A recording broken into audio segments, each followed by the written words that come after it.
Inside the Arena is presented by Snoqualmie Casino and Hotel, Seattle's closest sportsbook. Welcome to Inside the Arena, your source for everything off the ice, off the court, and outside the field of play. With your hosts, KOMO Sports Director Niko and KOMO Senior Reporter Chris Daniels. Applause this week for Niko, crossing international lines for the good of KOMO TV and Seattle viewers and listeners. You've had a heck of a week. Yeah, one of these days I'll actually be back in the studio with you. How's that sound? Well, you need some time off, my man, after traveling to cover the Mariners. We don't need to dwell on just how tough that final few moments were for the Mariners, but you were there for all of it.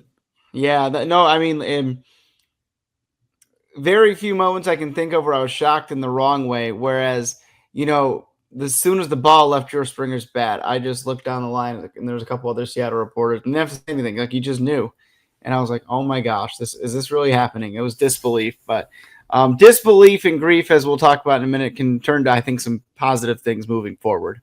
Well, we will talk about that in a minute. It's a jam-packed show here inside the arena. You are going to hear from Amy Scheer in depth. She is the Senior Vice President, Executive Vice President of Business Operations for the Professional Women's Hockey League, in town this week, talking about the start of the first season, the inaugural season for the new Seattle Women's Hockey League team, the PWHL. We already saw as well the new uniforms that were unveiled here in Seattle. You're going to hear from Amy. You're also going to hear from Senator Maria Cantwell.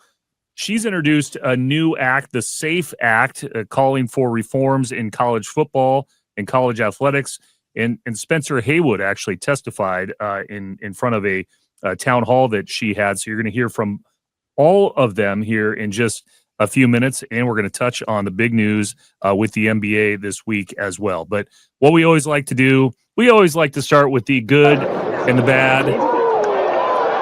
What's good and bad off the ice, off the court, off the field of play. It's called Four Corners. And Niko, you've rounded the bases more than once in the last several weeks. What's good for you? Yeah, I think we'll lead off with the year the Mariners had. Do we all wish they were in the World Series? Of course, obviously. No truer statement's ever been said. But, Chris, if I went to you in mid-March and said, hey, they're going to go to the ALCS Game 7, you would have taken it in a heartbeat because, remember, the benchmark was to kind of just get in the playoffs and start something. Well, they started something all right.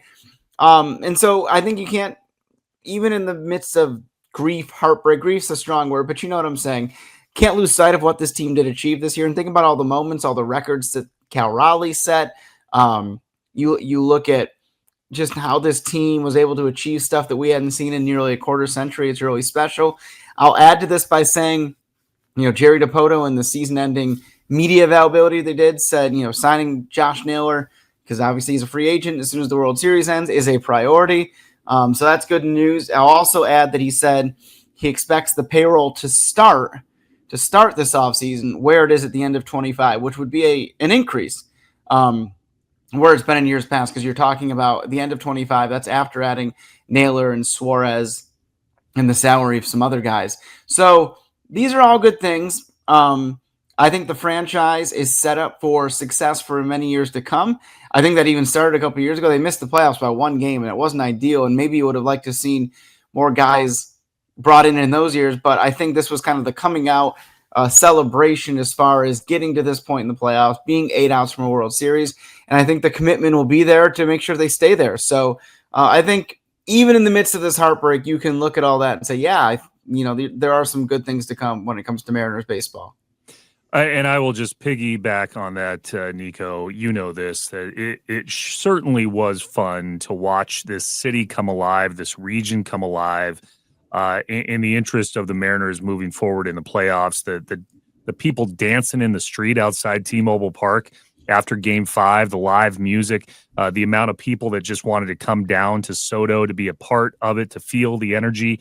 Humpy Day being declared in Seattle by the mayor. That also was another level here in just excitement about the team. And I just love how sport does bring people together from every side of the aisle, all demographics, people politically that may not be aligned. They all come together cheering on the team, and that's something that's unique to sport. And we definitely saw it here in the last couple of weeks in the region, not only Seattle. Without question, that is the beauty of sports. That's why I love covering sports, because we can all get behind that common goal, right? We all wanted the Mariners to make the World Series, and I think they will. We just gotta wait a little bit longer. Yes, and we will continue to follow everything related to the Mariners on your coverage on KOMO TV, and you've got some stuff coming up here. I think that's pretty exciting in the next few days, depending on when you're listening to this podcast. Yeah. I will say what's good, and that is that Congress is looking in a bipartisan fashion at some sort of college sports reform. There's a couple of acts that are kicking around, and really in a bipartisan manner. Michael Baumgartner, who's a Republican from Spokane, also a big Coug fan, is teaming up with Senator Maria Cantwell on some legislation. And Cantwell has introduced something called the SAFE Act. She had a town hall via Zoom here in the last week with other lawmakers and with the Sonic legend and Hall of Famer Spencer Haywood. And I'll just try to kind of sum up in short what she's attempting to do with this legislation. It's been introduced by her and Senators Booker and Blumenthal. And again, Baumgartner has also been in the mix as well. The Student Athlete Fairness and Enforcement Act, the SAFE Act, allows colleges and universities to lawfully negotiate their media rights as a group to increase their value, just like the NFL, NBA, and NHL are able to do without violating antitrust laws. And the SCORE Act that is also bouncing around Congress. I know Senator Ted Cruz has been involved in some of this discussion as well. She says that this SAFE Act is better than that SCORE Act. Here's a little bit from what Senator Cantwell and Spencer Haywood had to say about this week. We have introduced the SAFE Act. Our goal here, to speak to all of you, is that we want to increase the number of student athletes. We want to increase the number of scholarships for women. We want to increase the number of scholarships for Olympic athletes. We want a healthy ecosystem, and that means putting athletes at the table and listening to what they have to say and giving them the rights that can be implemented and carried out without each one of them individually having to take up a legal action themselves. So thank you all very much. Why are we holding individual schools, individual athletes back from the ability to narrowcast and get content out into the internet in a way that might be beneficial to them? So we thought that the best thing to do was to codify those rights, to get more revenue into the system that could help everybody and help all schools, and preserve this discussion for the future, so that if it is the natural way things play out, that you haven't taken that off the table. I literally got a text from one of my colleagues months ago saying, all the cuts that WSU had done to compensate from being, left out of the, big discussion when UW went and joined the Big Ten. Basically, they got a $35 million hole in their $85 million budget. That's what happened to WSU. And so now what's their media rights going to be? Probably like 10 or 12 million a year. So yes, they cut some programs, but one of my colleagues sent me a text saying, "Oh, this is what we have to pass the SCORE Act because this is going to fix that." And I was like, this is just the SCORE Act's not going to fix that. The SCORE Act's going to make it worse. We really need to protect our athletes, our college athletes right now. So there you have it. We'll continue to keep an eye on that, because that is definitely something that's happening off the field, off the ice, off the court with Washington, D.C. Well, Niko, what don't you like this week? This isn't a bad thing. It's just something I wish had more attention. The Sounders kicking off their playoffs is a great thing. And I think this is a team that can make a really deep run. This is the team that's not going to shy away from the moment, because they've had bigger moments, right? Leagues Cup, FIFA Club World Cup, like all these great things in 2025, I think have uniquely built them behind a playoff run. it's just like with any of the sports in Seattle, they've just been completely overshadowed by an historic Mariners team. So it's not a Niko rant day. It's not a like, I'm so mad about this. I'm just lamenting that the Sounders haven't had maybe the normal amount of attention they would have kicking off this kind of playoff push, which with this kind of potential on it. So I know that'll take care of itself in the weeks to come if things go the right way. But hey, let's give some love to our Sounders playoff run. And now they can have a little more attention, but they should have had it the whole time because it's a really special team. Yeah, best of 3 with Minnesota out of the gate. There'll be a Monday night home game. That'll be game 2 of that series. I'll tell you what's negative, and there's a lot here to talk about with the NBA. It has been a news week they have been dreading. The idea that sports gambling and potentially point shaving has happened within NBA games and multiple NBA games. You're going to read a lot about this in the coming days, including the connections with the Portland Trailblazers head coach, Chauncey Billups, a Hall of Famer himself.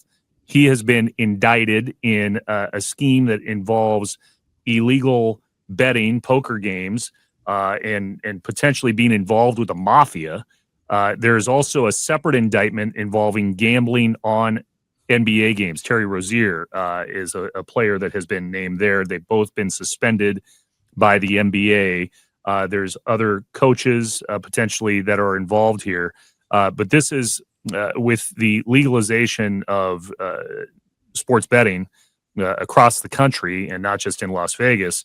The leagues, as you know, Niko, got involved, have business relationships with a lot of these groups, whether they be FanDuel or elsewhere. And this is what I think all the leagues have been dreading. And Adam Silver, the NBA commissioner, has been asked about this several times now in the last few months and has acknowledged he's been concerned. He did an interview with Sports Illustrated, and there's going to be more that we're going to talk about here in the Supersonic Minute in just a second. But he was asked about sports betting, and he said to Sports Illustrated and Chris Mannix, when sports betting was legalized, the NBA was not at the table, nor were the other sports leagues. These were deals that were cut between states and licensed gaming operators. We then have partners who market the NBA, and we license official data feeds, but that doesn't give us control over how operators, including many who are not licensed by the league, choose to present bets. And in the case of prop bets, some changes were made as a result of discussions we had, particularly around what we saw as the most high-risk cohort, two-way players who did not have a lot of stake in the league. We think there are other reasonable modifications that should be made on the range of prop bets that ultimately would be healthy for the industry. So those discussions are ongoing. He said something similar in the Board of Governors meeting that I was at in July in Las Vegas. What we're talking about here is Terry Rozier saying he's hurt coming out of a game, doesn't score a certain amount of points, and other people win as a result of that. And that's what's part of this indictment. The NBA, this might have been one of the worst days the NBA has had since the whole Tim Donaghy issue with reffing games and potentially gambling being involved there years ago. And that was when David Stern was in charge of the NBA. I think this is one that's going to be a tough one for the NBA to navigate. Just how many players may have been involved, how many coaches may have been involved. There are certain people that are not named in the indictment, and I think a lot of leagues and a lot of teams now are also going to be looking at just their involvement with gambling as a result of this. Yeah, and listen, I mean, there was obvious money to be made when you legalize something like this, and it makes sense to do so in so many ways, but this is just one of those risks that comes with it, and it's so difficult. I mean, think about it. You have to have the FBI doing an investigation to catch potentially, at least what they're alleging, what they did, right? So it's like, it's not easy to find when there's people that are potentially doing this sort of thing out there. So it's a big risk, but it's part of the game now. I don't know how far you can walk it back or if they would even ever want to. So it's going to be interesting, like you said, especially with this, to see how it plays out moving forward. And this is a natural transition, Niko, for us to go to the Supersonic Minute, because We've been tracking just the potential return of the NBA now for 73 straight weeks on this show, I might add. And in that same interview with Chris Mannix, and I would encourage everybody to read it for themselves at si.com, sportsillustrated.com, Chris did ask about whether Silver has pumped the brakes on expansion as it pertains to Seattle and potentially Las Vegas, Mexico City. He is quoted as saying, "I have not been trying to convey through my words and media availability that we're any less interested in potential expansion than we were 2 years ago. I'm just being factual. It's a very deliberate process," Silver told him. "And it's something that the league, working with our teams, continues to consider and discuss. And we've built out models both on the math of expansion and potentially adding teams and what that would mean for the current national television deal." So Mannix follows up on that question. This is where this gets interesting, Nico. He follows up with, well, so what about relocation? You have some teams with arena issues. You have teams with leases that are set to expire before the end of the decade. And to me, this is eyebrow raising because Silver responds by saying the answer is yes. We're always looking at everything. We wouldn't be doing our jobs as a league if we weren't always thinking about how we're doing in our existing markets. There is absolutely no intention now to relocate any particular team, but it becomes part of the discussion. I think as we look at arena situations in given markets, we look at the ebb and flow of population in the country and economic prosperity in particular markets.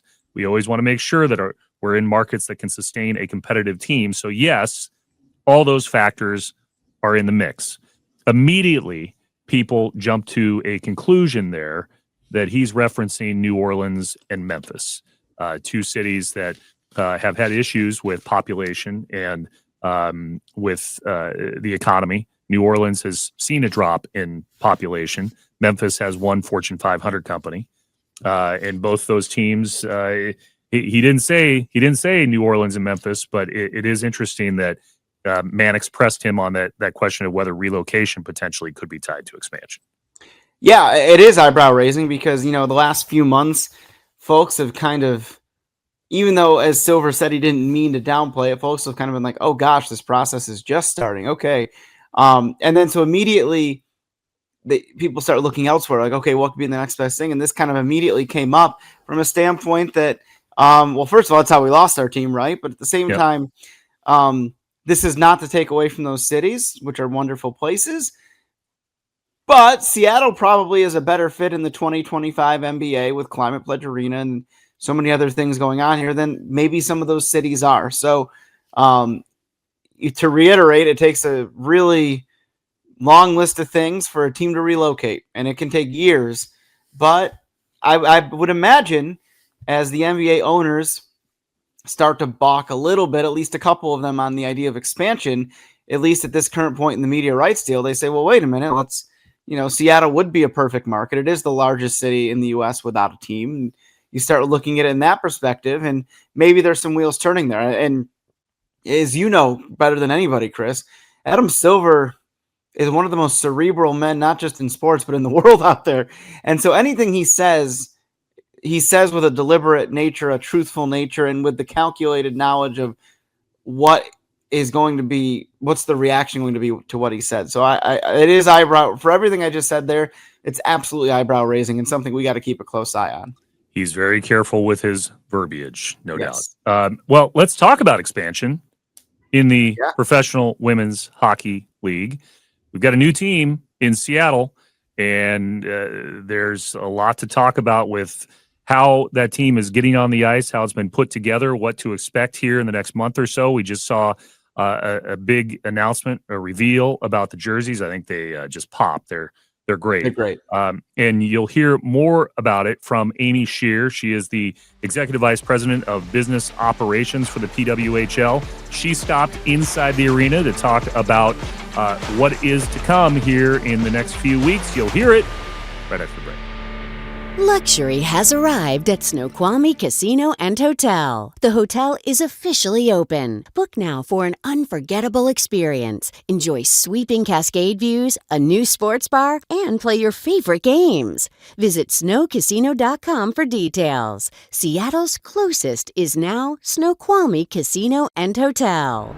Beth Knox, Seattle Sports Commission, Amy Scheer from the Professional Women's Hockey League. a team starting in Seattle very soon. Thank you both for being here and inside the arena. It's awesome to be with you, Chris.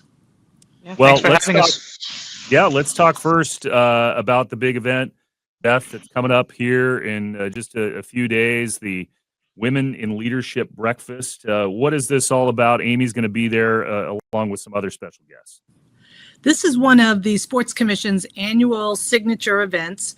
It is the Women in Leadership Breakfast where we bring together like over 800 people who are there to find professional development. And of course, we like to highlight the amazing women leaders that we have, not only in this region, but some of our partners like with Amy Scheer, and are excited to bring all of these speakers to the group. Our theme is cultivating confidence, which who doesn't need that at any point? So it's going to be a great and fun event. Looking forward to it. And it's been great now for several years, but this is one of kind of the tentpole events for the Seattle Sports Commission, right? It is. It's one of our annual signature events, and so we hold it every year at the end of October. Of course, we don't always anticipate that we'll be in the middle of October baseball, but what an exciting time to have that happening also right around this event. Beth, don't jinx anything. We don't talk about October baseball happening around the breakfast because nobody wants to jinx anything at this point. Well, a few years ago, the then president of business operations for the Mariners, Katie Griggs, I had invited her to be a speaker, and then they did go into October baseball. So we decided that we would invite her to be a speaker every year just to have that insurance. Well, she's now sad she's in Baltimore, but we won't. It's true. Yeah. We've managed to do it without her. Yes. Well, Amy, you're going to be a part of this. You're reintroducing yourself to town. You were here for the official kickoff of PWH Seattle. Thanks for joining us. What is this? What has this market meant for the league? Why come to Seattle? Why start a new franchise in Seattle?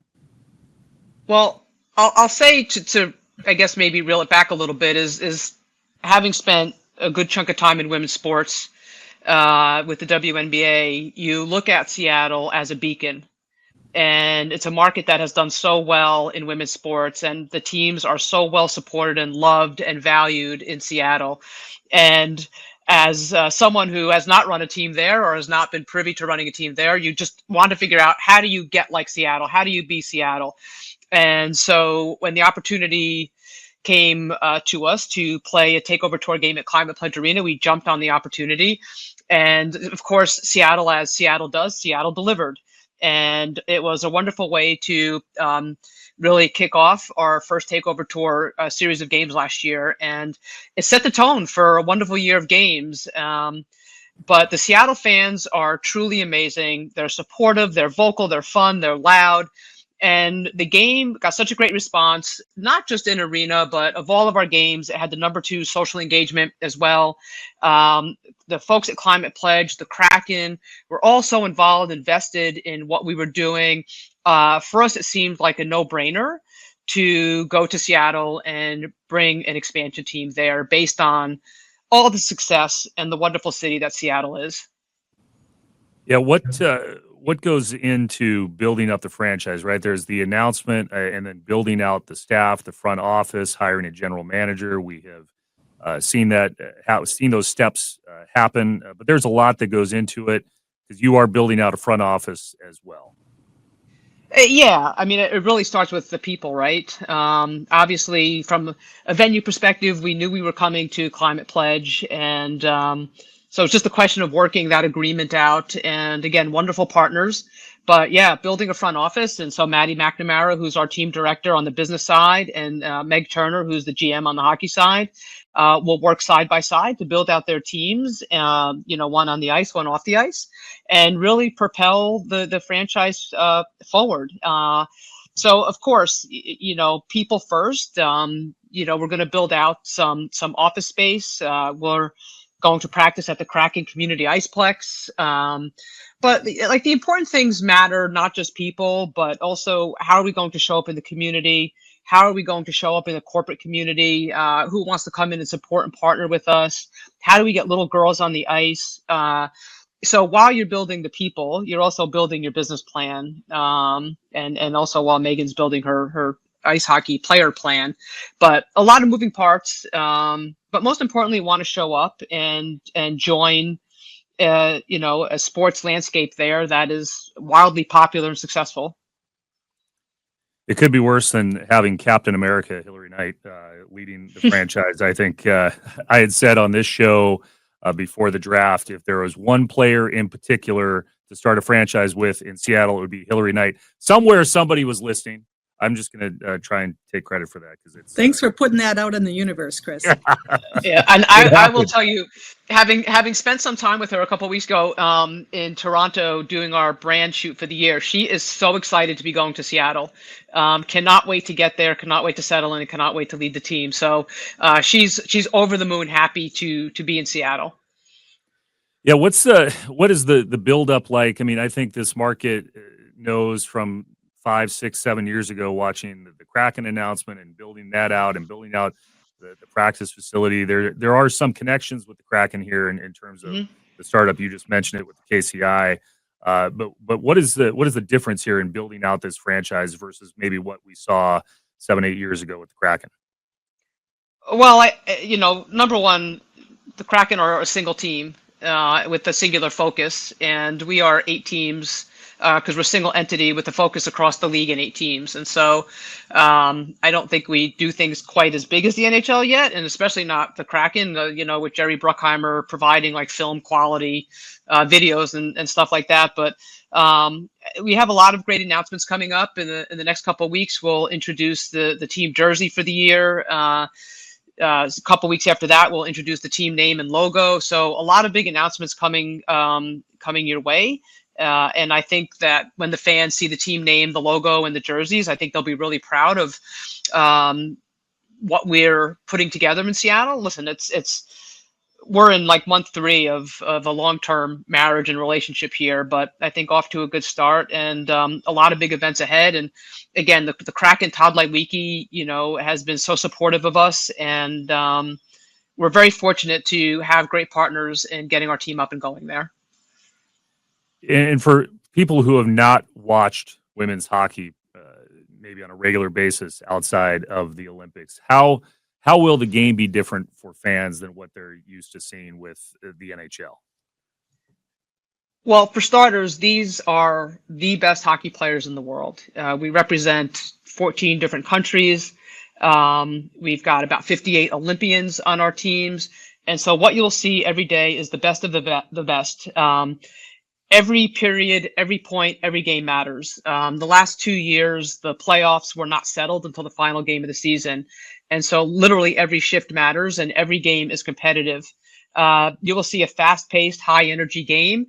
It's pretty physical. There is some checking allowed, not open ice checking, but there is some checking allowed. And so I think you'll see that the game is a little bit more physical than you've probably seen in the Olympics.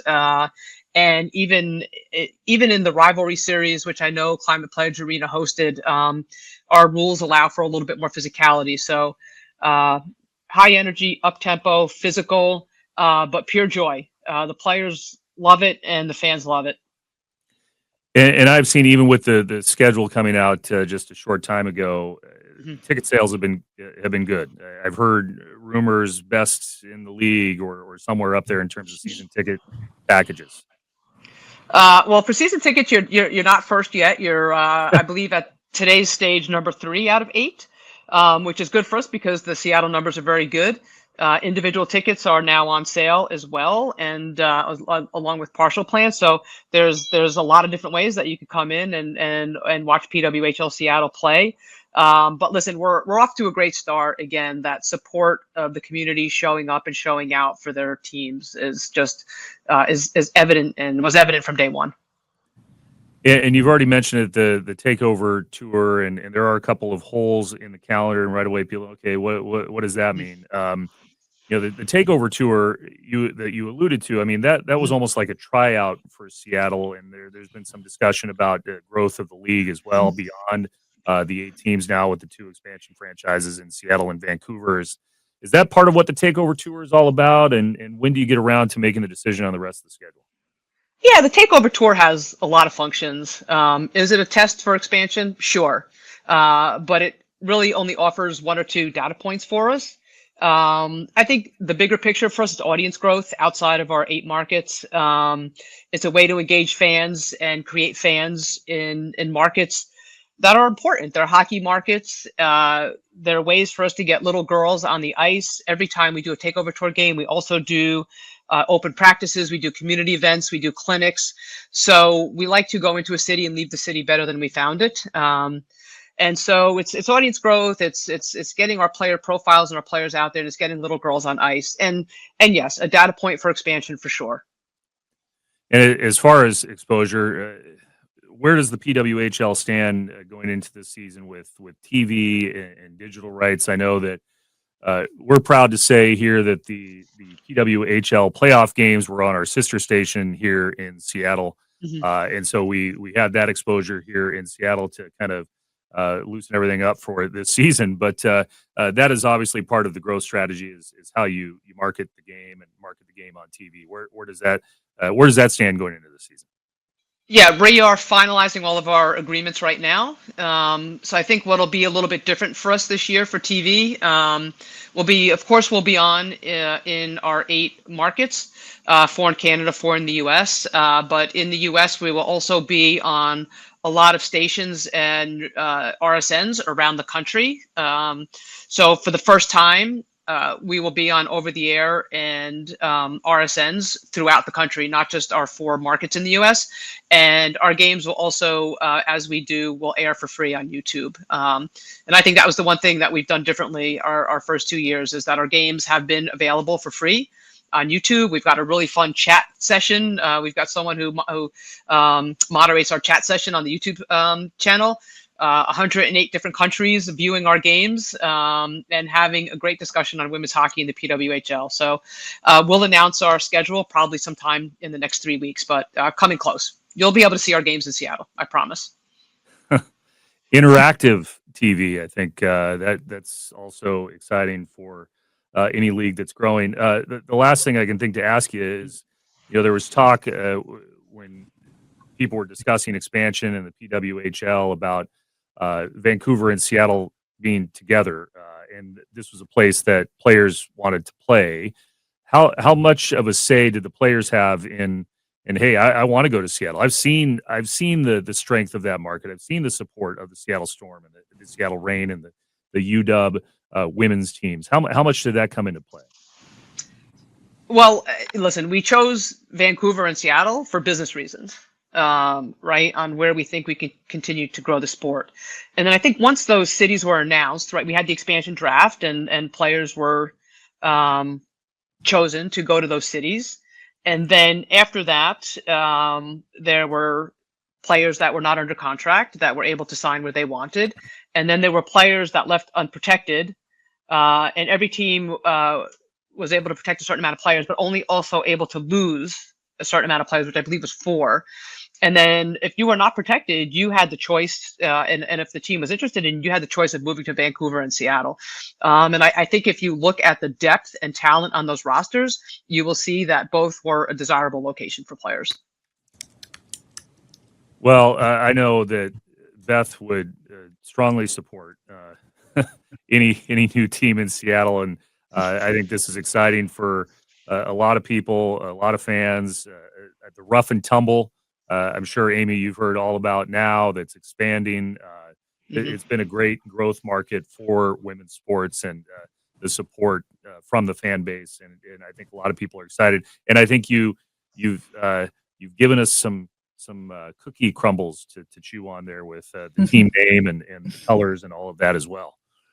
Yeah, and I'll tell you, I've been to Rough and Tumble many times now. As a matter of fact, after we made the team announcement, I had the Seattle jacket that I wore, and I went to go see Jen Barnes afterwards, and I just gave her my jacket. So Jen, I think, had the first official piece of Seattle merchandise in the city.